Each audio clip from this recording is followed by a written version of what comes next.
शादी दो लोगों के साथ साथ दो परिवारों का मिलन होता है, इसलिए दुनिया भर में इस शुभ कार्य से जुड़े कई रीति रिवाजों को फॉलो किया जाता है। लेकिन कुछ रिवाज ऐसे होते हैं जिन्हें देख हंसी आने लगती है और दिमाग चकरा जाता है। हम यह सोचने पर मजबूर हो जाते हैं कि क्या सच में लोग इन सब चीजों को मानते हैं। हालांकि रीति रिवाज के पीछे कारण छिपे होते हैं। भारत में ही नहीं बल्कि दुनिया के अलग अलग देशों में ये अजीबोगरीब रिवाज निभाए जाते हैं। जैसे फ्रांस में दूल्हा दुल्हन को उनके रिश्तेदारों द्वारा बेहद परेशान किया जाता है। मॉरिटानिया देश में शादी के लिए केवल मोटी लड़कियों को ही पसंद किया जाता है। इसके कारण उन्हें जबरदस्ती खाना खिलाया जाता है। साथ ही उन्हें माता पिता द्वारा फैट कैंप्स में भी भेजा जाता है ताकि वह मोटी हो जाए और उनकी आसानी से शादी हो जाए। इस वीडियो में हम जानेंगे दुनिया के ऐसे रीति रिवाज जो आपको हंसने और सोचने पर मजबूर कर देंगे।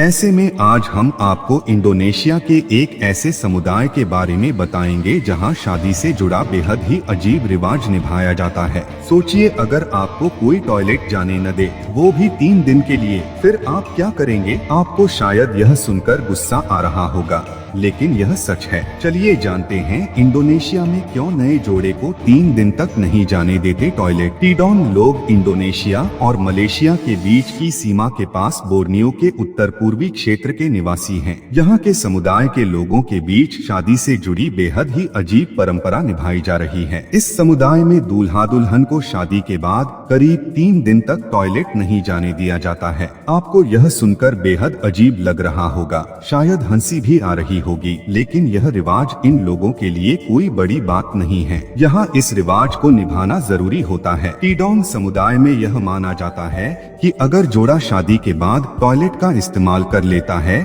तो उसके वैवाहिक जीवन में समस्याएं आ सकती हैं। यहाँ तक कि शादी लंबे समय तक चलेगी भी नहीं। यही नहीं, माना जाता है कि ऐसा करने से किसी की मौत भी हो सकती है। अब आप सोच रहे होंगे कि ऐसे कैसे हो सकता है कि कोई व्यक्ति टॉयलेट न जाए, लेकिन इसके लिए यहाँ के लोग दूल्हा दुल्हन को 3 दिन तक कम खाना देते हैं। साथ ही वह टॉयलेट न जा सके इसके लिए घर के बुजुर्ग पहरा भी देते हैं। करीब 3 दिन बाद दूल्हा दुल्हन नहाते हैं और अपने वैवाहिक जीवन के सफर की शुरुआत करते हैं। माना जाता है कि जो कपल यह चुनौती को पार करने में सफल होता है वह एक खुशहाल जिंदगी जीता है। नंबर 2, केन्या मसाई विवाह थूकना। केन्या के मसाई लोगों की शादियों के दौरान अक्सर दुल्हन के पिता के लिए अपने बेटी के विदाई से पहले अपनी बेटी के सिर और स्तनों पर थूकने की प्रथा चली आ रही है। कुछ संस्कृतियों के लिए एक अजीब अपमानजनक रिवाज है क्योंकि बेटी और बाप का रिश्ता अटूट बंधन है, पर वास्तव में मसाई संस्कृति के भीतर का ये रिवाज समझ में नहीं आता है, जिसमें थूकना सौभाग्य और भाग्य के प्रतीक के रूप में देखा जाता है। मासाई संस्कृति के अन्य क्षेत्रों में भी शुभ कार्यों के दौरान थूकना देखा जाता है। मासाई आदिवासी सम्मान के संकेत के रूप में बड़ों से हाथ मिलाने से पहले अपने हाथों पर थूकेंगे और दुर्भाग्य को दूर करने के लिए नवजात मसाई शिशुओं पर थूकना भी परंपरा है। नंबर 3, दक्षिण कोरिया दूल्हे के पैरों की पिटाई। अपने विवाह समारोहों के बाद कुछ दक्षिण कोरियाई दूल्हे अपनी नई पत्नियों के साथ रहने से पहले एक परंपरा और शादी के बाद की रीति को पार करके ही पति अपने पत्नी के साथ रह सकते हैं। पति को अपने पत्नी के साथ रहने से पहले अपने पैरों की पिटाई करवानी पड़ती है। जी हाँ, दूल्हे को उसके परिवार वाले दूल्हे के शादी में पहने हुए नए जूते उतारते और उसके पैर को उसके एंकल के पास से एक रस्सी से बांध देते हैं। फिर दूल्हे के पैरों को एक पतली लड़की से पीटा जाता है और कुछ मामलों में सुखी हुई मछली से भी पीटा जाता है।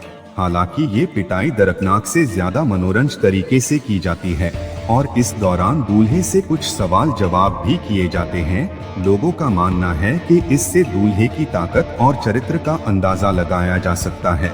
नंबर 3, कुंभ विवाह।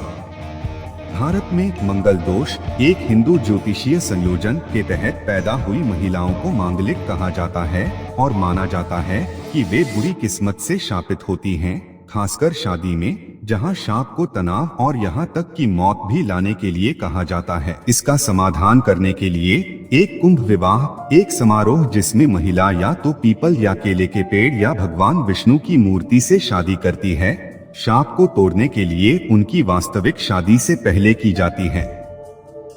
बॉलीवुड अभिनेत्री और मिस वर्ल्ड 1994 की विजेता ऐश्वर्या राय बच्चन ने 2007 में साथी अभिनेता अभिषेक बच्चन से शादी से पहले एक कुंभ विवाह किया था। नंबर 4, चीन रोने की रस्म। शादियां अक्सर एक भावनात्मक मामला होता है। विदाई के समय पर हर कोई रो जाता है, लेकिन चीन के कुछ हिस्सों में रोना शादी की तैयारी का एक आवश्यक हिस्सा है। अपने आगामी विवाह से 1 महीने पहले तुजिया दुल्हनें हर दिन 1 घंटे रोएंगी। अनुष्ठान में 10 दिन दुल्हन अपनी मां रोने में जुड़ जाती है और उसके 10 दिन बाद दुल्हन की दादी रोती हुई जोड़ी में शामिल हो जाती है और अंत में परिवार की अन्य महिला सदस्य रोने की कोलाहल में शामिल हो जाती हैं। पश्चिमी सिचुआन प्रांत में जुओ तांग कहा जाता है। यह रस्म चीन के युद्धरत राज्यों के युग की है, जब एक झाओ राजकुमारी की मां अपनी शादी में रो पड़ी थी। नंबर 5, स्वीडन में आप सभी दुल्हन को चूम सकते हैं। कई पश्चिमी शादियों में अमर शब्द आप अब दुल्हन को चूम सकते हैं एक चुंबन के साथ एक जोड़े की प्रतिज्ञा को सील करने का प्रतीक है, लेकिन स्वीडन में चुंबन की रस्म को एक दूसरे स्तर पर ले जाया जाता है। नवविवाहित स्वीडिश जोड़ों के विवाह समारोह में जीवन साथी को अकेला नहीं छोड़ना चाहते हैं। स्वीडिश परंपरा के अनुसार अगर दूल्हा या दुल्हन किसी भी कारण से रिसेप्शन छोड़ देते हैं तो कोई भी मेहमान पीछे छोड़ी गई नवविवाहित से चुंबन का अनुरोध कर सकता है। यदि दूल्हे को कमरे से बाहर जाना चाहिए तो दुल्हन पक्ष के पुरुष मेहमानों को दुल्हन को चूमने की अनुमति है। इसी तरह अगर दुल्हन पार्टी छोड़ती है तो महिला मेहमान दूल्हे को चूमने के लिए आगे बढ़ेंगी। तो दोस्तों, थी ना मजेदार जानकारी। ऐसे ही रोचक जानकारी और वीडियो के लिए हमारे चैनल को जरूर सब्सक्राइब करें। आपका प्यार ही हमें मोटिवेट करता है। और दोस्तों, बेल आइकन प्रेस करना ना भूले ताकि हमारे चैनल का नोटिफिकेशन आपको सबसे पहले मिले।